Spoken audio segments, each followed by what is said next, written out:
Boa noite a todos e a todas. Na semana passada, nós iniciamos o nosso estudo sobre Iemanjá, Dona Janaína, rainha do mar, aquela que regula o equilíbrio mental, emocional, espiritual do ser humano, que protege o casamento, a família, a maternidade, e que é o aspecto mais próximo ao da grande mãe, né, de várias culturas, pelo menos nesse aspecto protetor. Bem, vamos hoje ler alguns poemas e, em seguida, algumas histórias tradicionais. Eu sei que todos nós estamos bastante magoados com o Antônio Risério por causa das besteiras que ele disse.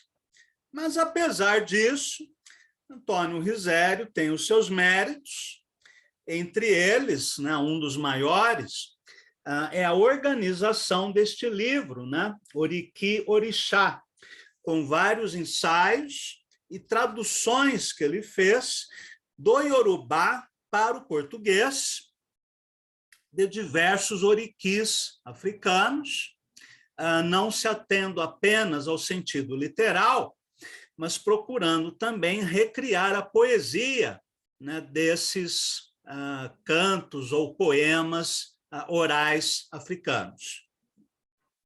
Oriki de Iemanjá. Iemanjá, que se estende na amplidão. Aiabá, que vive na água funda. Aiabá são as várias orixás femininas ligadas ao elemento água.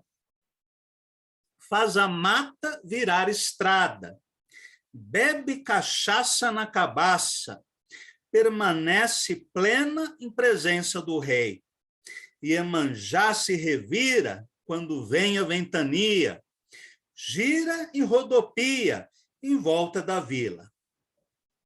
Iemanjá, descontente, destrói pontes. Come na casa, come no rio. Mãe Senhora do seio que chora. Pelo espesso na buceta, buceta seca no sono, como inhame ressequido. Mar, dono do mundo, que sara qualquer pessoa. Velha dona do mar, fêmea flauta, acorda em acordes, na casa do rei. Descansa qualquer um em qualquer terra, cá na terra cala, a flor d'água fala. Neste oriki estão elementos de várias histórias tradicionais que vão ficar mais claros conforme nós lermos os itãs. Vamos ler agora um poema de Manuel Bandeira. Só um minutinho. Vamos ler agora um poema de Manuel Bandeira.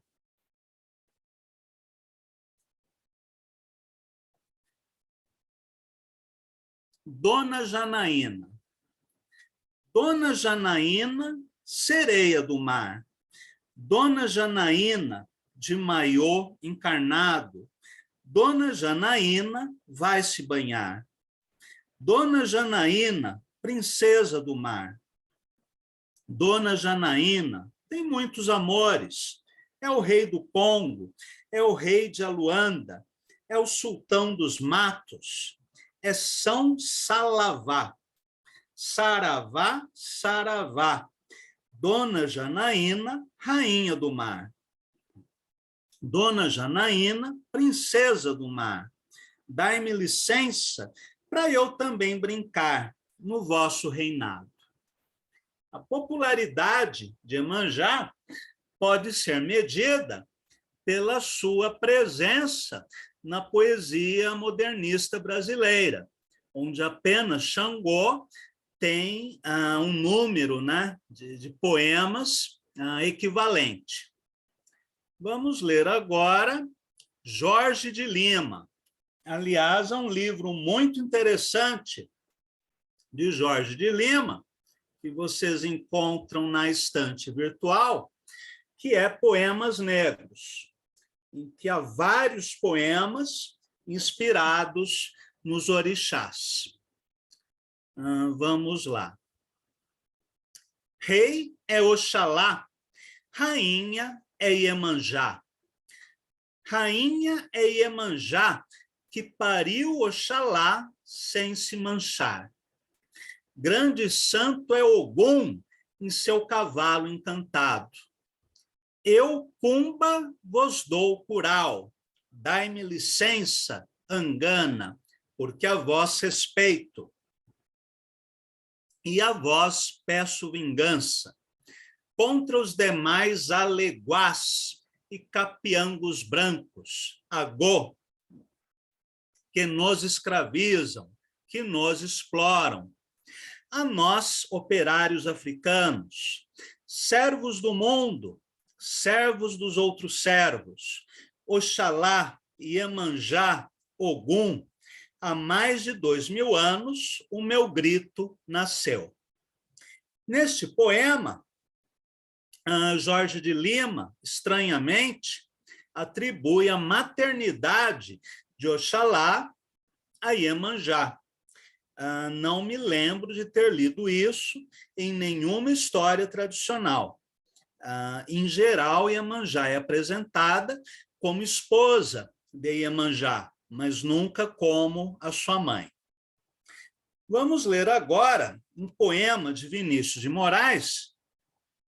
Na verdade, é uma letra de música, mas que nós podemos ler como poema.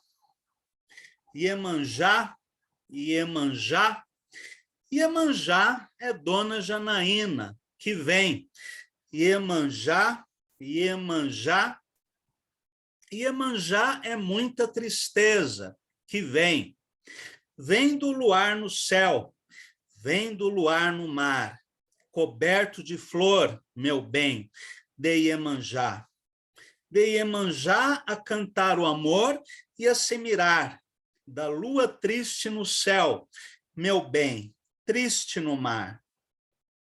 Se você quiser amar, se você quiser amor, vem comigo a Salvador para ouvir Iemanjá, a cantar na maré que vai e na maré que vem, do fim, mas no fim do mar, bem mais além do que o fim do mar, bem mais além. Iemanjá, Iemanjá, Iemanjá é Dona Janaína, que vem. Iemanjá, Iemanjá, Iemanjá é muita tristeza, que vem. Percebam que essa repetição de palavras e de versos dá a impressão de ondas, né? Vem do luar no céu, vem do luar no mar, coberto de flor, meu bem, de Iemanjá a cantar o amor e a se mirar, da lua triste no céu, meu bem, triste no mar. Se você quiser amar, se você quiser amor, vem comigo a Salvador para ouvir Iemanjá, a cantar na maré que vai e na maré que vem. Do fim mais fim, no fim do mar, bem mais além do que o fim do mar, bem mais além. Iemanjá, Iemanjá, Iemanjá é Dona Janaína que vem. Este poema, né, esta canção, faz parte dos afro-sambas que Vinícius de Moraes gravou com Baden Powell. Quem não conhece esse trabalho belíssimo, procure no YouTube, que tenha o CD na íntegra. Vamos ler agora um poema de Ricardo Aleixo, do livro A Roda do Mundo. Todas as águas do mundo são dela, fluem, refluem nos ritmos dela. tudo que vem, que revém, todas as águas do mundo são dela. Fluem, refluem nos ritmos dela. Tudo que vem, que revém, todas as águas do mundo são dela. Fluem, refluem nos ritmos dela. Tudo que vem, que revém. Esse Oriqui eu acho o mais perfeito do Ricardo Aleixo, porque essa repetição contínua das mesmas palavras, das mesmas frases, traduz a ideia, né, das ondas do mar, né, indo e voltando, esse movimento das águas, né? O Aleixo foi muito feliz aqui na construção sonora do poema. E como não podia deixar de ser, também vou ler, né, um tal de Cláudio Daniel, que escreveu Marabô, o Batalá. Enquanto eu leio, o Jorge já vai procurando, né, o Oriqui dele. É muita sinestesia, Andréia.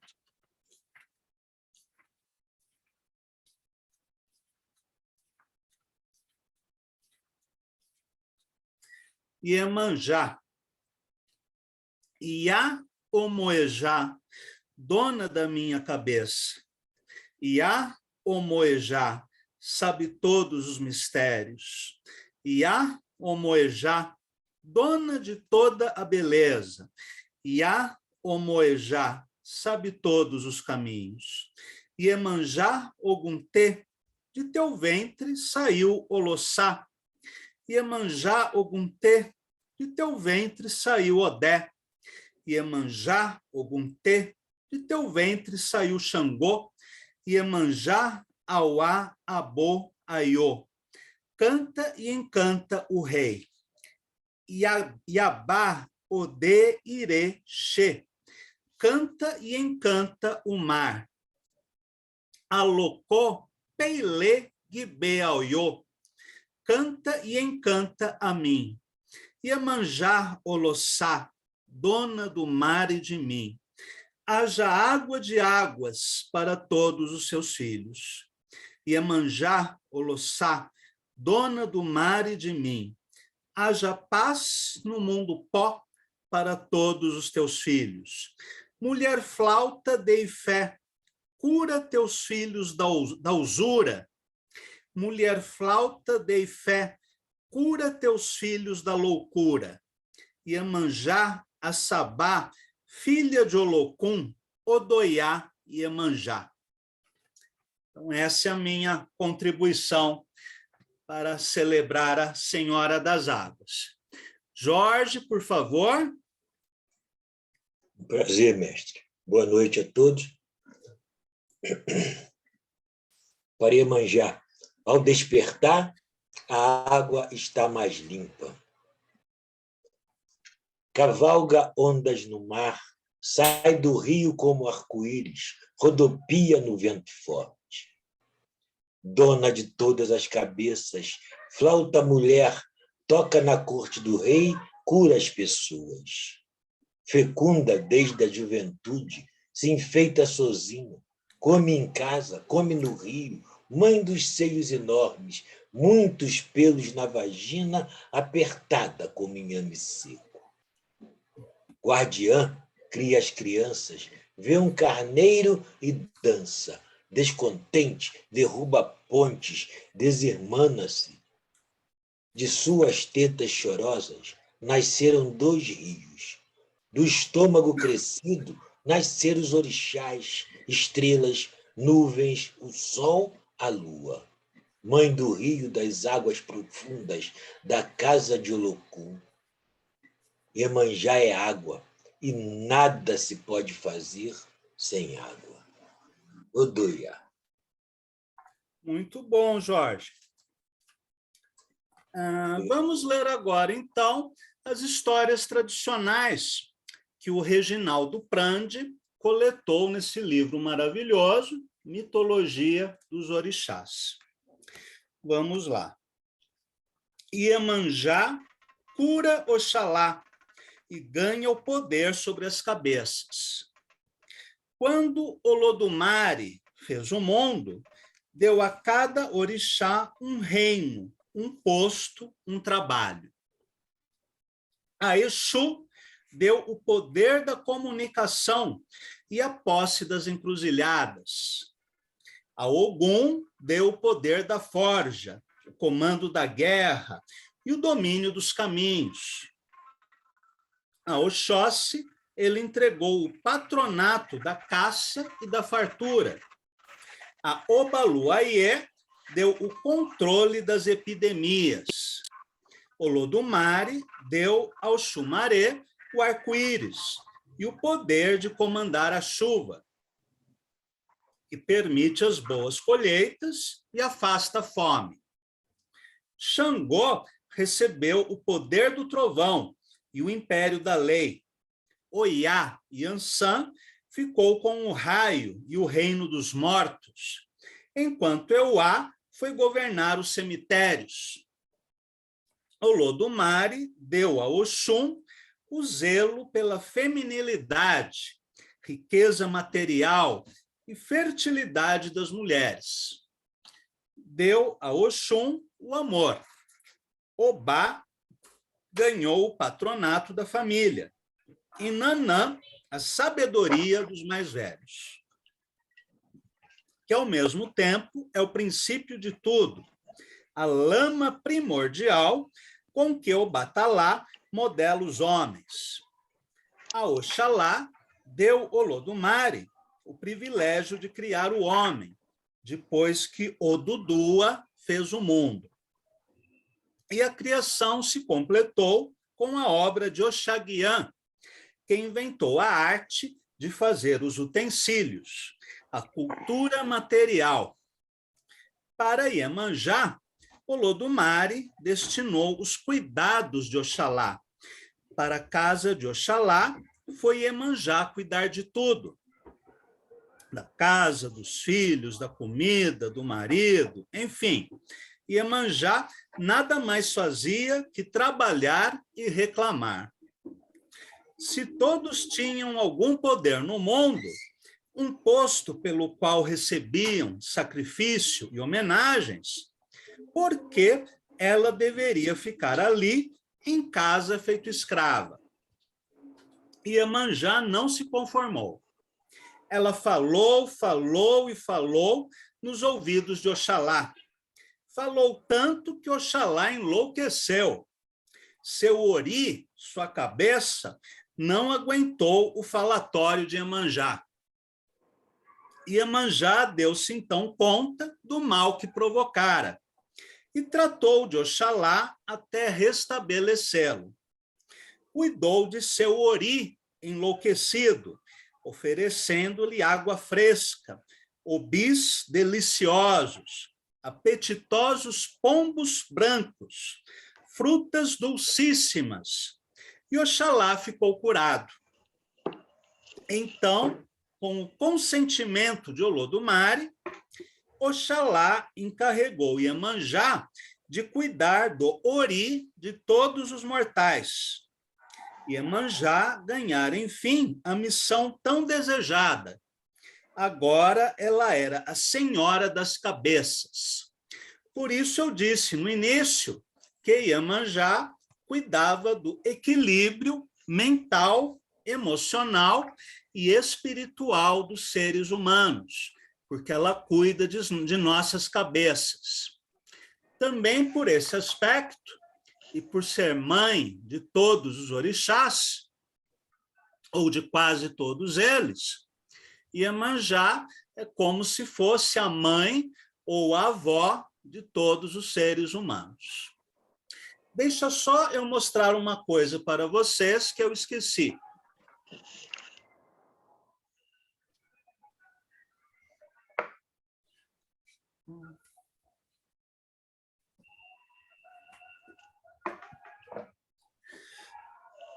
Bom, esta é a imagem de Iemanjá, né, que eu tenho no meu altar doméstico. É uma Iemanjá negra, né? Diferente daquela imagem que todos nós conhecemos, de uma Iemanjá branca, com os cabelos pretos longos, né, um vestido azul, uma tiara em forma de lua nos cabelos, que eu também acho uma imagem belíssima, né? Também tenho essa Iemanjá em casa, mas eu gosto especialmente da Iemanjá negra, né? Que eu acho mais autêntica. Assim como Jesus Cristo, provavelmente, foi um negro de cabelo encaracolado, né? E não esse ariano puro que a gente vê nas igrejas. Bem, vamos ler mais algumas histórias. Qualquer coisa, vocês me interrompem, né, para perguntas ou comentários. Iemanjá ajuda Olodumare na criação do mundo. Olodumare, Olofim, vivia no infinito, cercado apenas de fogo, chamas e vapores, onde quase nem podia caminhar. Cansado desse seu universo tenebroso, cansado de não ter com quem falar, cansado de não ter com quem brigar, decidiu por fim aquela situação. Há um poema visual do Antônio Risério que diz assim: Deus me criou porque queria um interlocutor. Deve ser muito chato você não tiver ninguém, né, para conversar ou com quem brigar. Libertou as suas forças e a violência delas fez jorrar uma tormenta de águas. As águas debateram com rochas que nasciam e abriram no chão profundas e grandes cavidades. A água encheu as fendas ocas, fazendo-se os mares e oceanos, em cujas profundezas Olokun foi habitar. Do que sobrou da inundação, se fez a terra. Na superfície do mar, junto à terra, ali tomou seu reino Iemanjá, com suas algas e estrelas do mar, peixes, corais, conchas e madrepérolas. Ali nasceu Iemanjá, em prata e azul, coroada pelo arco-íris de Oxumaré. Olodumare e Iemanjá, a mãe dos orixás, dominaram o fogo no fundo da terra e o entregaram ao poder de Aganju, o mestre dos vulcões, por onde ainda respira o fogo aprisionado. Em algumas histórias, Aganju é o pai de Xangô. E em outras histórias, Aganju é um dos nomes de Xangô. De todo modo, existe uma relação, né, muito forte entre eles, né, que estão ligados ao elemento fogo. O fogo que se consumia na superfície do mundo, eles apagaram. E com suas cinzas, Orixá Okô fertilizou os campos, propiciando o nascimento das ervas, frutas, árvores, bosques, florestas, que foram dados aos cuidados de Ossan. Na mitologia iorubá, o orixá da agricultura é Okô. Porém, no Brasil, não chegou nenhum sacerdote de Okô. Então, essa tarefa de zelar pela agricultura, não só pela agricultura, né, mas também pela caça, pelo cuidado com a natureza, né, os bosques, as matas, as florestas, todas essas tarefas foram atribuídas a Oxóssi. Ossan, dentro desse reino, né, vegetal, ele cuida especialmente daquelas ervas cerimoniais que são usadas, né, nos ritos tanto do candomblé quanto da Umbanda. Ossan é quem conhece o segredo de cada folha. Continuando. Nos lugares onde as cinzas foram escassas, nasceram os pântanos. Já vou ler e comentar, Andréia. Nos lugares onde as cinzas foram escassas, nasceram os pântanos e nos pântanos a peste, que foi doada pela mãe dos orixás ao filho Omulu. Interessante que nessa história o pântano é associado à peste, talvez para justificar o fato de Nanã ser a mãe de Omulu. Iemanjá encantou-se com a terra e a enfeitou com rios, cascatas e lagoas. Assim surgiu Oxum, dona das águas doces. Em muitas histórias, Oxum é filha de Yansan. Perdão, Oxum é filha de Iemanjá. Em outras histórias, elas são irmãs. E ainda em outras, Oxum é mãe de Iemanjá. Mas é mais recorrente a versão de que Iemanjá é a mãe de Oxum. Quando tudo estava feito e cada natureza se encontrava na posse de um dos filhos de Iemanjá, o Batalá, respondendo diretamente às ordens de Olorum, criou o ser humano. E o ser humano povoou a terra. E os orixás, pelos humanos, foram celebrados. O Batalá é um dos vários nomes de Oxalá. Deixa eu ver o que vocês escreveram. Sobre o estupro e a dar à luz aos orixás. Alguém está com o áudio ligado.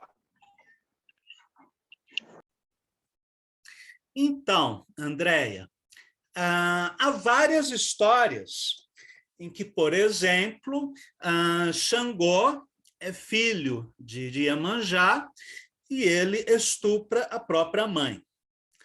Há histórias em que Oxóssi estupra o seu próprio filho,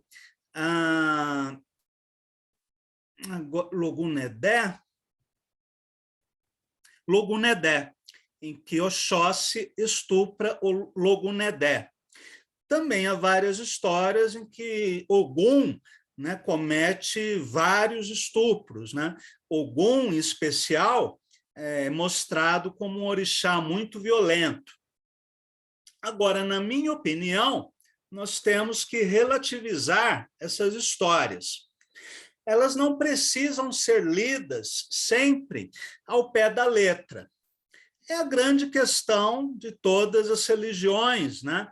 Existe aquele evangélico que vai pegar a Bíblia e vai ler o Antigo Testamento ao pé da letra. Então, se no Antigo Testamento está escrito que o pederasta tem que ser apedrejado até a morte, ele vai achar que é correto apedrejar, né, homoafetivos. Assim como há várias outras passagens no Antigo Testamento que justificam, entre aspas, a escravidão, o apedrejamento de mulheres, de gays e vários outros absurdos, né? Racismo. Então, essa leitura literal, nós precisamos tomar muito cuidado com ela. Claro que há um aspecto histórico e cultural, que não pode ser deixado de lado. Na antiguidade, né, na Palestina, os costumes eram assim? Eram. Agora, nós considerarmos de que existe um Deus todo-poderoso, uma inteligência absoluta, e que essa inteligência absoluta defende que mulheres têm que ser apedrejadas, eu acho que ele não seria muito inteligente, né, se defendesse isso. Então, muitas coisas são culturais, ainda que estejam presentes em textos considerados sagrados. E há também um aspecto simbólico. Eu tenho uma tendência, né, muito forte de considerar os orixás como forças da natureza, assim como os trigramas e os hexagramas do I Ching. Se nós formos estudar o I Ching, há 2 desenhos básicos, o Yin e o Yang, que formam 4 desenhos. O Yang puro, o Yin puro, depois o Yang misturado com Yin, o Yin misturado com Yang. Depois nós temos os 8 baguás ou paquás, que são esses 4 signos acasalados. 4 vezes 4, é um múltiplo de 4, né? Então, 2 deu origem ao 4, 4 deu origem ao 8, e esses 8 trigramas dão origem aos 64 hexagramas do I Ching. E cada hexagrama significa o Yin e o Yang em determinado momento. Significa uma etapa do universo, né? Uma determinada energia, um determinado movimento, de modo que todos esses acasalamentos de trigramas, enfim, representam trocas energéticas. Do mesmo modo, eu tendo a ver as relações sexuais entre os orixás, seja no casamento ou não, seja heterossexual ou não, seja com violência ou não, eu tendo a ver todas essas relações como energéticas, não simplesmente sexo, algo mais cósmico, né? Essa é uma leitura, né, minha, claro, vocês podem discordar dela. Há várias leituras possíveis. Agora, eu sempre recordo, né, que nas histórias tradicionais a gente tem o elemento histórico, né, cultural, o elemento simbólico e um elemento mais transcendental. Eu prefiro, né, essa leitura mais transcendental do que uma leitura ao pé da letra. Então, Iemanjá foi estuprada? Sim. Isso não precisa necessariamente dizer que uma mulher foi violentada por um homem, ou que um homem violentou outro homem, né, no caso de Oxóssi e de Logunedé. Nós podemos pensar no choque de energias e da transformação que vem desse choque.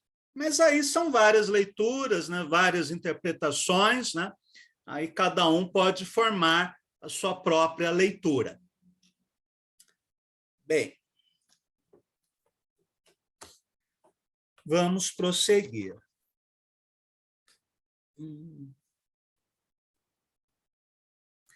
A história seguinte, né, curiosamente, é uma história de estupro. Iemanjá é violentada pelo filho e dá à luz os orixás. Da união entre o Batalá, o céu, e o Dudua, a terra, nasceram a Ganju, a terra firme, e Iemanjá, as águas. Desposando seu irmão, a Ganju, Iemanjá deu à luz Orungã. Assim, as uniões sexuais entre irmãos também é algo bastante recorrente nessas histórias. E não devemos ler isso, né, com uma visão moralista ou literal. Orungã nutriu pela mãe incestuoso amor. Um dia, aproveitando-se da ausência do pai, Orungã raptou e violou Iemanjá. Aflita e entregue a total desespero, Iemanjá desprendeu-se dos braços do filho incestuoso e fugiu. Há outras histórias em que Iemanjá seduz o filho. Perseguiu-a Orungã, quando ele estava prestes a apanhá-la. Iemanjá caiu desfalecida e cresceu-lhe desmesuradamente o corpo, como se suas formas se transformassem em vales, montes, serras. De seus seios enormes, como duas montanhas, nasceram dois rios, que adiante se reuniram numa só lagoa, originando adiante o mar. O ventre descomunal de Iemanjá se rompeu, e dele nasceram os orixás. Dadá, deusa dos vegetais. Xangô, deus do trovão. Ogum, deus do ferro e da guerra. Olocum, divindade do mar. Nessa história, Olocum, que é filho de Iemanjá. Olossá, deusa dos lagos. Oiá, deusa do rio Níger. Oxum, deusa do rio Oxum. Obá, deusa do rio Obá. Ocô, orixá da agricultura. Oxóssi, orixá dos caçadores. Oquê, deus das montanhas. Agê-xalugá, orixá da saúde. Chapanã, deus da varíola. Orum, o sol. Oxu, a lua. E outros e mais outros orixás nasceram do ventre violado de Iemanjá. E por fim nasceu Exu, o mensageiro. Cada filho de Iemanjá tem sua história, cada um tem seus poderes.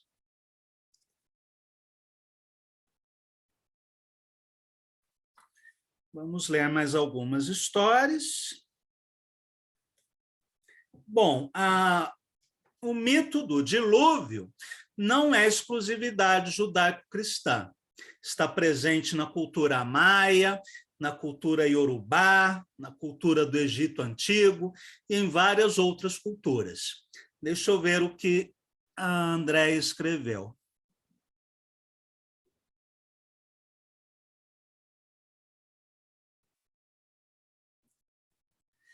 Então, eu não tenho uma informação antropológica para passar, né, para vocês. Até posso consultar, né, o Reginaldo Prandi e depois dar um retorno. Mas eu acredito que todas essas histórias contenham muito de elementos históricos, né? Seja o incesto, seja o estupro e várias outras coisas, eu acredito que sejam costumes tribais. Mas vou consultar o Reginaldo e depois darei a resposta a vocês. Iemanjá vinga seu filho e destrói a primeira humanidade. Iemanjá era uma rainha poderosa e sábia. Tinha 7 filhos e o primogênito era o seu predileto. Era um negro bonito e com o dom da palavra. As mulheres caíam a seus pés. Os homens e os deuses o invejavam. Tanto fizeram e tanta calúnia levantaram contra o filho de Iemanjá que provocaram a desconfiança de seu próprio pai. Acusaram-no de haver planejado a morte do pai, o rei, e pediram ao rei que o condenasse à morte. Iemanjá Sabá explodiu em ira, tentou de todas as formas aliviar seu filho da sentença, mas os homens não ouviram suas súplicas, e essa primeira humanidade conheceu o preço de sua vingança. Iemanjá disse que os homens só habitariam a terra enquanto ela quisesse. Como eles a fizeram perder o filho amado, suas águas salgadas invadiram a terra, e da água doce a humanidade não mais provaria. Assim fez Iemanjá, e a primeira humanidade foi destruída. Em outras histórias, essa destruição foi feita por Olocum, motivo pelo qual ele foi aprisionado por Oxalá e preso com correntes, né, no fundo do oceano. Iemanjá, em geral, é considerada a mãe de família, a defensora da monogamia, que abomina a traição, que não vê sexo fora de um objetivo de procriação. O arquétipo é esse. Só que nas histórias tradicionais, Iemanjá traz seu marido Ogum com Aie. Iemanjá finge-se de morta para enganar Ogum. Iemanjá tem vários amantes humanos e afoga esses amantes no mar. Então, o arquétipo é assim, aquilo que se estabeleceu, né, como sendo o perfil de cada orixá. Embora nas histórias, nas cantigas, nós encontremos várias outras interpretações. Iemanjá seduz seu filho Xangô.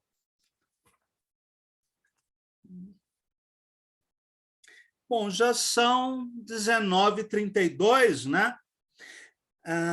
Daqui a pouquinho começa a aula sobre a Divina Comédia de Dante, às 20 horas. Então, vamos fechar com perguntas e comentários. Alguém gostaria de dizer alguma coisa? Mestre, eu tenho uma curiosidade. Você sempre faz analogia, né, a outras culturas, a outros mitos, né? Será que todos esses mitos, esse panelão, esse caldeirão todo, não origina de um só, não é comum? Eu gosto bastante dessa tese, Jorge. Nós não temos assim uma comprovação, mas eu compartilho da sua suspeita. Inclusive, nós até já falamos, né, em outras aulas, eu não descarto a existência de uma Atlântida, de uma Lemúria, de uma Hiperbórea, de onde esses mitos tenham se originado. Nós não temos ainda provas arqueológicas, mas eu acredito muito nisso. Eu acho interessante. Obrigado, mestre. Se nós formos pegar Iansã, por exemplo, e formos comparar com a deusa babilônica Ishtar, Ishtar é a deusa do amor e da guerra. Iansã é uma orixá feminina muito sensual, mas também é uma orixá guerreira. Iansã levava as almas dos mortos, né, para o Orum, assim como as valquírias levavam para o Valhalla. Enfim, há tantas afinidades, tantas semelhanças, que eu acredito sim nessa tese. Eu também. É a lei única, né? Na verdade, a lei única que rege tudo, né? Sim. Joseph Campbell tem um livro que provavelmente vocês conhecem, né, O Poder do Mito, que também passou na televisão na forma de uma série, e existe em DVD, O Poder do Mito. Quem não conhece, por favor, leia ou vá atrás da caixa de DVDs, vale muito a pena. Aliás, eu assistiria primeiro os DVDs e depois eu leria o livro, porque o Campbell era uma pessoa assim fascinante, né? Assisti-lo, né, na televisão, falando e apresentando exemplos, e é uma experiência muito agradável. Legal, né, Dirce? Algum outro comentário, pergunta? Teria muito mais assunto sobre Iemanjá. Eu queria perguntar Opa! Dirce, por favor. Depois, André. Eu queria perguntar para você se dá para fazer um paralelo com a cultura oriental, assim, japonesa, não sei se chinesa também, de que não existe o bem e nem mal. Existe umas leis naturais e as coisas são como são, e não existe essa coisa de ficar pensando, isso é ruim, isso é bom, não sei o que, não sei o que. Tem algum paralelo, sim? Ótima questão. Bom, na Umbanda, os orixás são 100% bonzinhos. Isso porque a Umbanda meio que cristianizou, né, os orixás. Já no candomblé, nas religiões mais próximas da matriz africana, os orixás nem são bons, nem são maus. Eles estão acima do bem e do mal. O mesmo mar que fornece os peixes também pode causar um maremoto. O mesmo rio que nós podemos nadar, nós também podemos nos afogar, e assim por diante. Então, na sua origem, os orixás estão acima do bem e do mal. Na cultura chinesa mais antiga, nós temos o I Ching, que é o que mais se aproxima dessa ideia de que a natureza não é boa nem má. A natureza é aquilo que ela é. O vento pode ser refrescante e pode se transformar num furacão.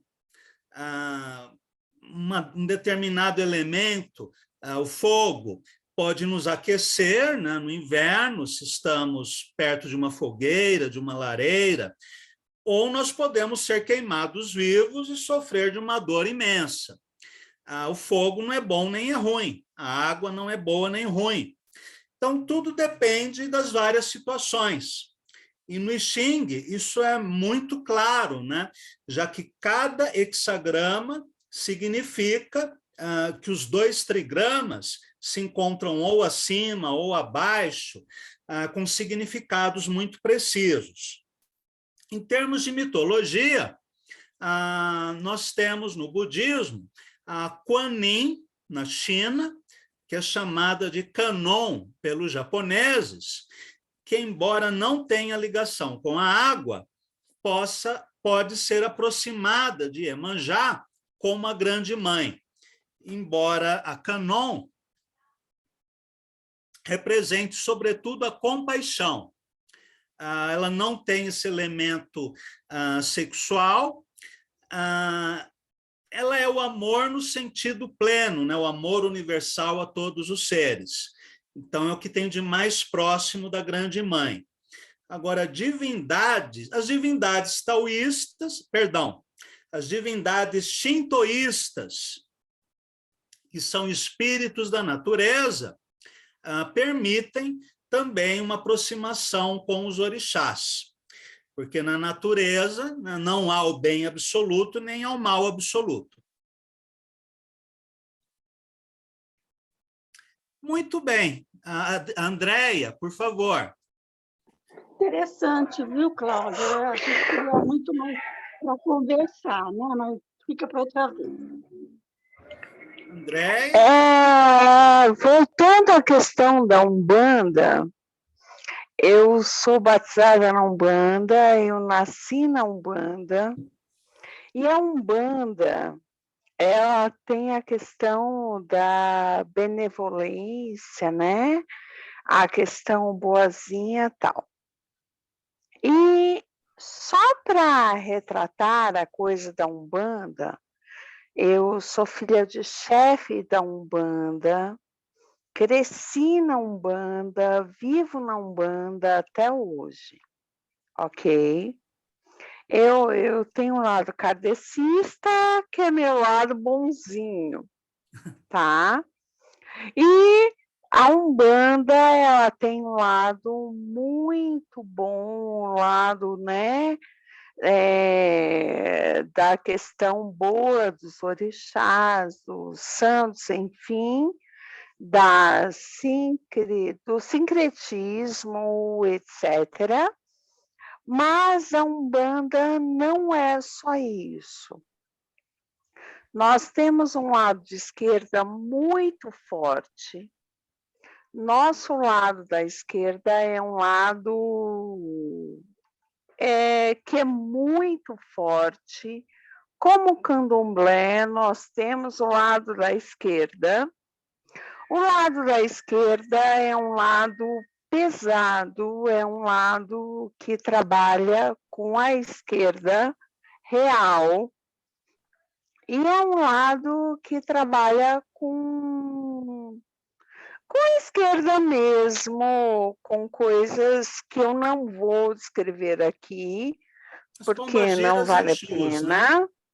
Não, pombagiras, Exus, trabalhamos com coisas extremamente pesadas, tipo, nunca receba uma planta num vaso de alguém que trabalha na Umbanda. Se essa pessoa não gostar de você, porque essa planta vem com terra do cemitério. Nós que somos da Umbanda, por exemplo, eu nunca lavo o cabelo e deixo o resto do meu cabelo no ralo, eu recolho o meu cabelo, porque cabelo é uma coisa preciosa. Nós temos muito cuidado com essa coisa da esquerda, porque é uma coisa extremamente forte que trabalha com partes do corpo da pessoa. Cabelo, unha, não sei o que. A Umbanda é tão perigosa quanto o candomblé. Andréia, Pro lado da esquerda. Desculpa te interromper. Esses trabalhos com unhas, com cabelos, não é algo que acontece em todas as casas de Umbanda.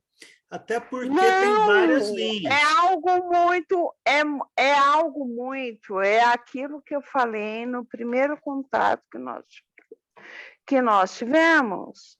A quimbanda é uma coisa extremamente forte, é uma coisa que acontece, é uma coisa da qual eu não faço parte, né?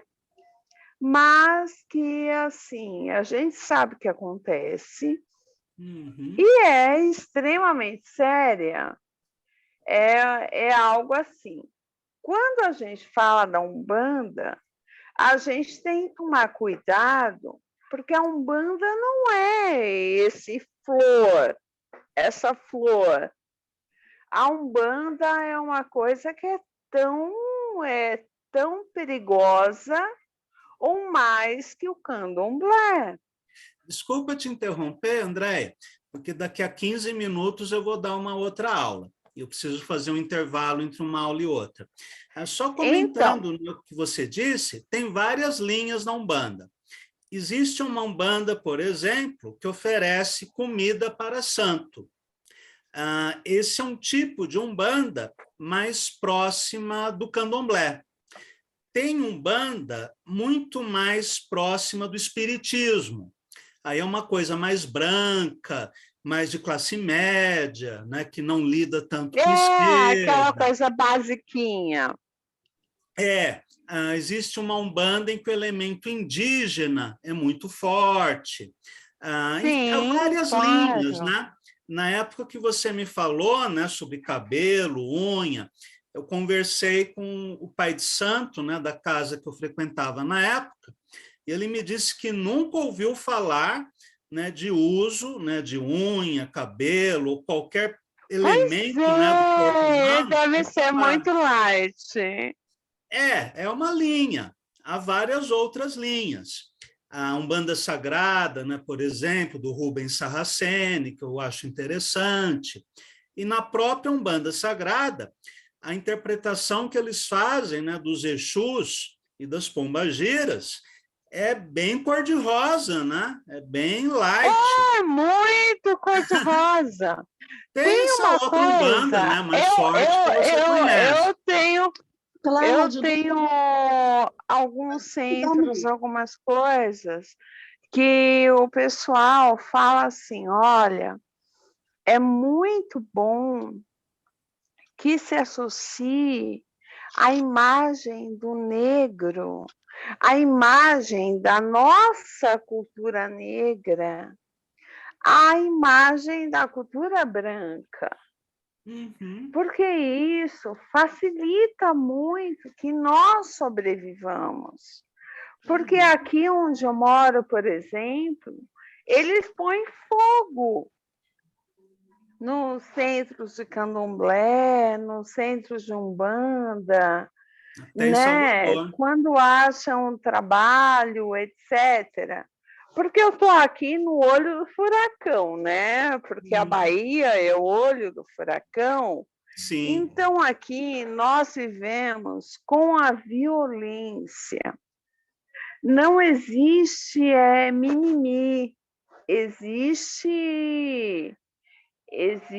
a coisa das pessoas atacarem as casas de candomblé, atacarem as casas de umbanda. Nós temos que pensar que o que interessa não é o que se faz nas casas. O que interessa é o respeito. E o respeito, nós ainda temos um problema seríssimo, porque não há respeito, não há nenhum tipo de proteção governamental, não há nada que proteja os filhos de santo, os filhos de candomblé, os filhos de umbanda. Nós vivemos sem poder dizer qual é a nossa religião. Sim, você não pode a filha dele dizia que era espírita. Qual é a tua religião? Porque triste, as pessoas te atacam, as pessoas te agridem, as pessoas te execram da sociedade. É assim. Né? Andréia, desculpa te interromper, mas daqui a 12 minutos eu começo uma outra aula. Pronto, gatinho, você é o professor perfeito. Desculpa. Obrigada a todos, amigos. Obrigada a tudo. Depois nós podemos falar mais sobre coisinhas proibidas. Voltaremos ao assunto. 2 minutos, rapidamente. Muito rápido disso. Eu dei aula aí durante a ditadura, né? E eu era efetiva, né? Tinha prestado o concurso, o diretor não tinha muito, assim, o que fazer contra mim, né? A não ser ficar gritando comigo, perto de todo mundo, pôs espião na classe, etc, etc. Um dia ele fez uma coisa, assim, que muito, assim, ostensiva. E é claro, né? Eu dava carona para um outro professor que era gay e espírita. E eu me lembro até hoje, foi uma lição que eu guardei para mim. E no trajeto... rapidinho, porque eu preciso finalizar a aula. No trajeto eu vinha quieta, e ele sabia, né? Ele falou assim, sabe disso? Quando alguém me faz alguma coisa, eu não peço vingança, eu peço justiça. E eu guardei.